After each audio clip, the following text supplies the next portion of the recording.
Hey there, I'm Andrea Moranville, Sweet Life of a Baker. Thank you so much for joining me in my kitchen. A couple weeks back, I had shared a fall panzanella salad, and I had no idea when I posted that recipe that it was going to be a huge hit, that people were really going to enjoy it and love it.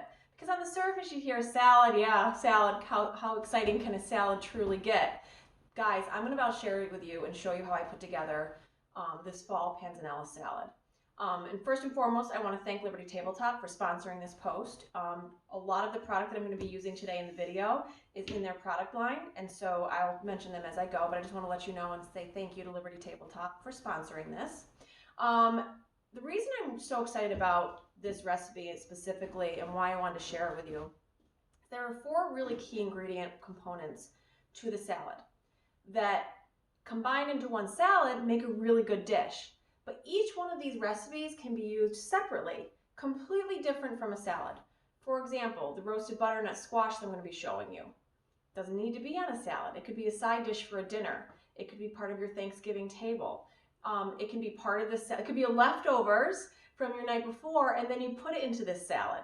So the panzanella salad combined makes a great dish, but each of the components separately can be used for other things. So let's get right to it and talk about the components of it. First and foremost, lots of big chunks of croutons. Now, if you've never made your own croutons before, it is such an easy thing to do. You take a piece of leftover bread from the night before. This isn't my homemade bread, by the way. But you can use homemade bread too. So you take leftover bread from the night before, chunk it up, and then I'm going to show you really quickly how to do that. You're going to, take any type of a knife and a loaf of bread, and you're going to put them into nice big chunks. This salad, you could do just about any sized chunk of bread that you want, but for this salad, we're looking for a really nice, big, coarse chunk. Now, I've already gone ahead, for the sake of this video, and done that for you, a whole set of them. So I did this earlier today. Look how crunchy these are. Look how beautiful these are. These are great, okay? So what you're going to do is you're going to chunk up your entire loaf of bread and put it on a baking sheet. I like to put tin foil on my baking sheet for ease of cleaning afterwards. You certainly don't have to, but I do because I find it's much easier afterwards to clean my baking sheets. You're going to drizzle it with olive oil and seasoning, salt, pepper, a little bit of sage. I put a tiny bit of sage into this recipe to give it that really good fall flavor profile, but you definitely don't need to put sage in it. You could put thyme, you could put rosemary, you could flavor this, you could put a little bit of lemon seasoning, you could flavor your croutons for whatever you're looking for. But like I said, I've gone ahead and done that. You spread it out on your baking sheet, give it a really good toss, not too much oil that it soaks into the bread, but just enough that it coats it. Sprinkle it with your seasoning, pop it into an oven around 375, 400 you could also do, and you're going to bake them till they're nice and golden and they have a nice crunch. Now, if you can, I don't know if you can hear this, but I'm going to snap it. You heard that? It's a little bit of chewy on the inside, crunchy on the outside, nice and golden. Best part about this, you guys. Okay, these croutons are great for this salad. You may not use all of them. Store them in a sealed Tupperware container or a Ziploc bag. Store them in your pantry. Use them all week. You could use these as a topping to a soup. These are really, you could use these as your bread for your stuffing on your Thanksgiving table. Everybody goes to the store and buys the pre-bagged stuffing mix. That's all you're buying. So you can make your own and then really truly create your own stuffing. And if you want to go overboard, you make your own stuffing from your own bread that you've turned into croutons. So I'm going to set these aside. And I know, it's just one element of the dish, but it's actually a really good one to be able to make your own. Okay, let's talk about the next thing I want to do is the salad. Okay, so in this bowl, I have a mixture of romaine lettuce and mixed greens. I like mixed greens for a couple of reasons. Most times the mixed greens that you buy in a grocery store, they come in the clamshell, the plastic container. It's organic, and it's really easy to just grab it out of the container and put in a bowl. I do not like mixed greens if I'm going to be prepping up salads for the week. I don't think it lasts as long. So oftentimes on a Sunday, I will prep salads for the week, and I use romaine lettuce for that because it's heartier and it's sturdier. But if you're going to be serving a salad the day that you make this, Feel free to use a mixture of romaine and mixed greens, or all or one of the other. It's your preference. You could do this dish with all arugula. You could do this with spinach. I mean, really the creativity can flow in this. But I'm gonna go ahead and I'm gonna chop up one more thing of romaine so you can see how I chop mine up. I know lettuce is pretty straightforward, but not everybody buys heads. This is a romaine heart, okay? I usually come 3 in a pack. You know, just get a nice chop. Go right down to the heart. This is called the heart. You know, go right down to the core. You don't really want to eat this. It gets bitter as you get towards the end, so you don't want to do that. And then what I do is I go right down the middle. So I'll chop it right down the middle of that. Pour that right into the bowl. Give it a toss with the mixed greens that I've already put in here. And for this recipe, I'm going to do what I did in the blog post. And if you go back, I want to do this specifically because it's a really great side dish for your holiday table. So if you have company coming over, or you want to have a really pretty presentation for Thanksgiving, you can go ahead and do that. So I'm going to go ahead and I'm just going to take this and really put it in the center of any type of a platter will work. This is just a really large platter I have. Now, if you notice, I'm not putting dressing on the salad. When you do a platter like this, if you know it's not going to get eaten all right away, you definitely don't want to put the dressing on it. It gets all soggy, and who wants to eat soggy salad, right? So you can do it just like this, and then if you have leftovers, you get to save it. If you know it's all going to get eaten, and you want to toss it with dressing beforehand, this is the moment you would do that. Before you put everything on top. So I'm going to set this aside right here and go ahead and do the next element. So far we have the croutons, we have the salad. I'm going to make the dressing. This, I don't know if you have anything like this at home. It's Magic Bullet. If you don't have one of these, any type of a blender will work. Frankly, if you don't have that, a really good arm and a Tupperware container and shaking it will do the trick also. So if you don't have any gadgets like this, you can still make this dressing at home with some mussels. That's just been so cheesy sometimes. Okay, so in here, and here's the other thing about homemade dressing. Make more and save it in the refrigerator or on the at room temperature. So don't make a tiny bit of dressing for one serving. Make enough that you have it for the week. And then the effort that it took to make it doesn't seem so bad. So in here I have 1 cup of olive oil and 1/3 cup of vinegar. So as you notice, I have 2/3 oil to 1/3 vinegar. And I'm going to put that right in my little blender here. Then I have a 1/4 teaspoon of salt and an 1/8 teaspoon of pepper. This entire recipe for all these components is on my blog, AndreaMoranville.com. All of the measurements are on there, so if you miss something, you can definitely go on there and get all of the measurements, okay? Now here's the star of this dressing. I have 2 tablespoons of maple syrup, and I have 2 teaspoons of Dijon mustard. This is such a great versatile dressing. Here is why.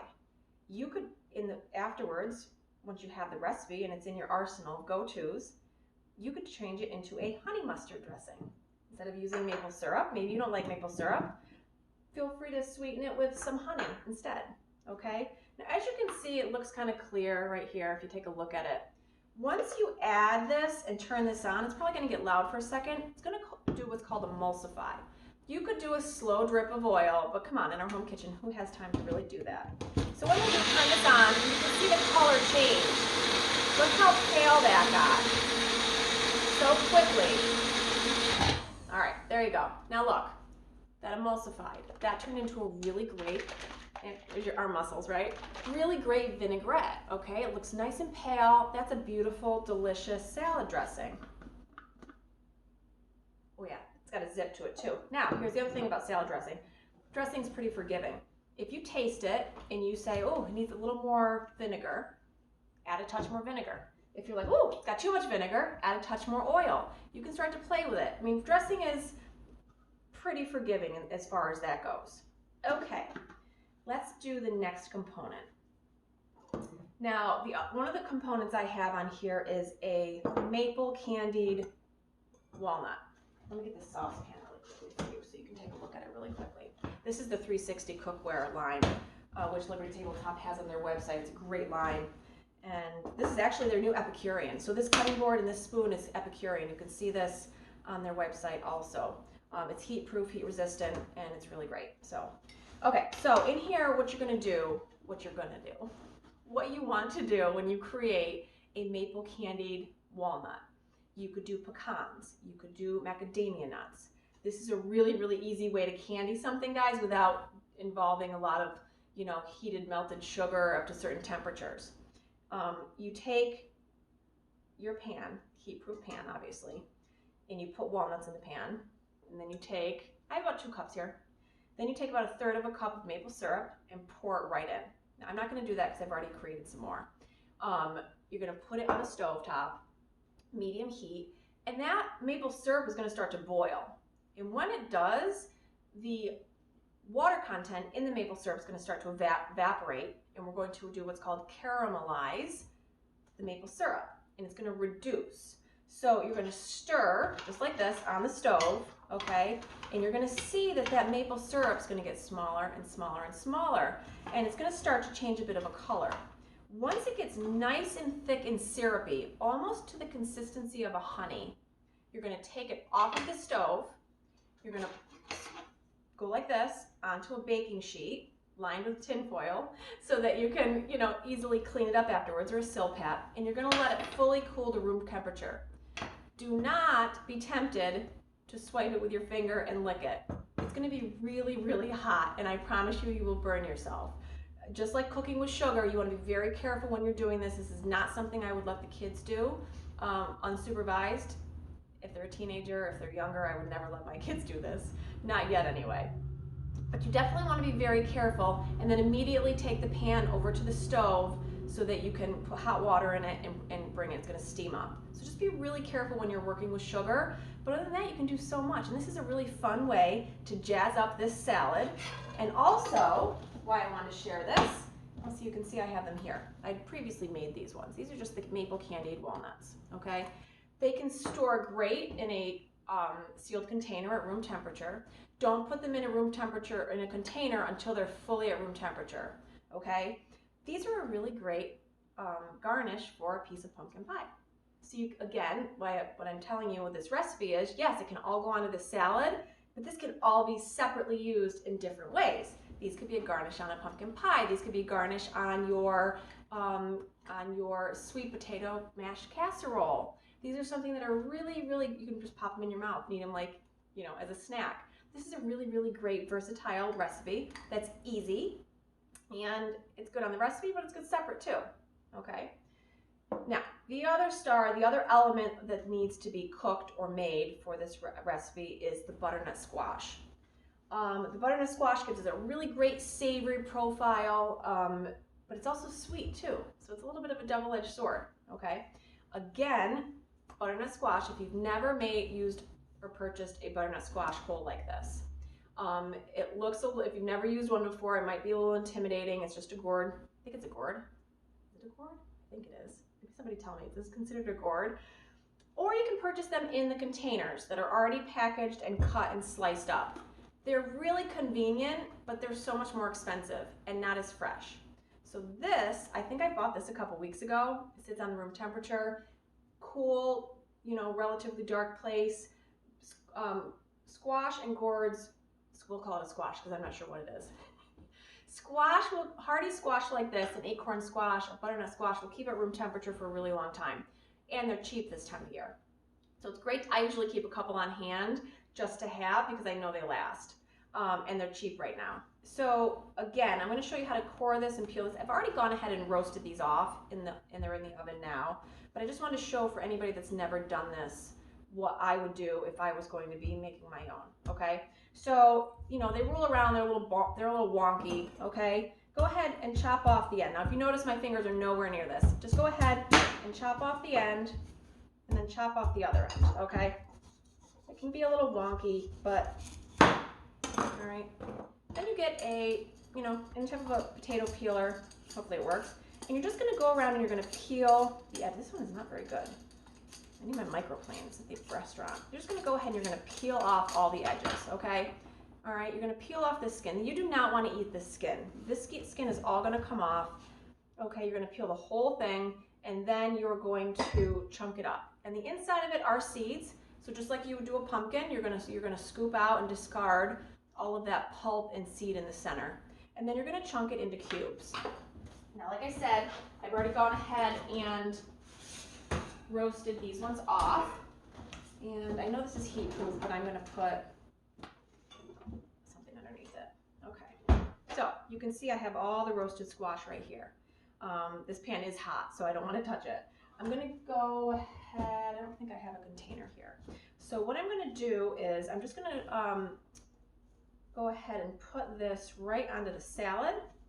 It's warm, I don't know if I want to do that. Actually, you could serve this warm. This would be a really great thing to do right before you serve it, is to serve the squash warm.